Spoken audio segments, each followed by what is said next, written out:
जिसके होठों में गंगा और हाथों में तिरंगा है, वो देश जो कभी वंदे मातरम तो कभी सत्यम शिवम सुंदरम तो कभी पंजाब सिंध गुजरात मराठा द्रविड़ उत्कल बंगा है। आदरणीय मेहमानगण, आचार्य श्री अल्पेशभाई देसाणी, माननीय शिक्षकगण तथा मारा प्रिय विद्यार्थी मित्रों, आप सर्वेने प्रजासत्ताक दिननी खूब खूब शुभेच्छाओं। આજે હું આપણા રાષ્ટ્રીય તહેવાર એટલે કે પ્રજાસત્તાક દિન વિશે બે શબ્દ કહેવા માંગુ છું।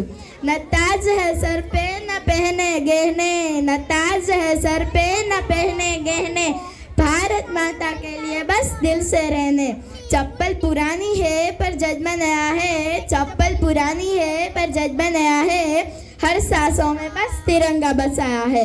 मैं लिखती हूँ कविता भारत के हक पे, मैं लिखती हूँ कविता भारत के हक पे। कागज पुराना है पर शब्द नए हैं, दिल के कोने कोने से निकले साफ और सच्चे हैं, इसीलिए तो दिल में सिर्फ भारत का सलाम है। 15 ઓગસ્ટ 1947ના રોજ આપણો ભારત દેશ ખાલી આઝાદ થયો હતો। ભારત દેશની પ્રજાની સત્તા મેળવવા માટે ભારત દેશનું બંધારણ ઘડવામાં આવ્યું હતું। તેની માટે એક સમિતિની રચના કરવામાં આવી હતી। તે સમિતિના અધ્યક્ષ ડોક્ટર બાબા સાહેબ આંબેડકર હતા।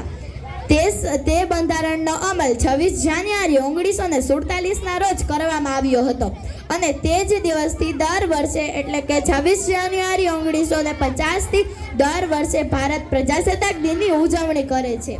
વિશાળ ગગને લહેરાતો એ તિરંગો મારી જાન છે, વિશાળ ગગને લહેરાતો એ તિરંગો મારી જાન છે, તારા રક્ષણ કાજે તો લાખો જાન પણ કુરબાન છે। દિલ્હીમાં દર વર્ષે લશ્કરી પરેડ યોજાય છે। આપણા દેશના રાષ્ટ્રપતિ તે પરેડની સલામી ઝીલે છે।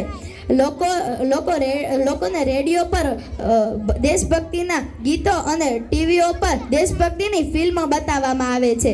લોકો રાષ્ટ્રગીત અને રાષ્ટ્રગાનો ગાય છે અને આ રીતે પ્રજાસત્તાક દિનની ઉજવણી કરે છે। હું શું કરવા પરદેશમાં, હું શું કરવા પરદેશમાં, મને મારો સ્વદેશ પ્યારો લાગે છે, હું સીધીને આવું દરિયા પાર, મને મારા દેશનો ખારો દરિયો પણ મીઠો લાગે છે। હિન્દુસ્તાન જિંદાબાદ,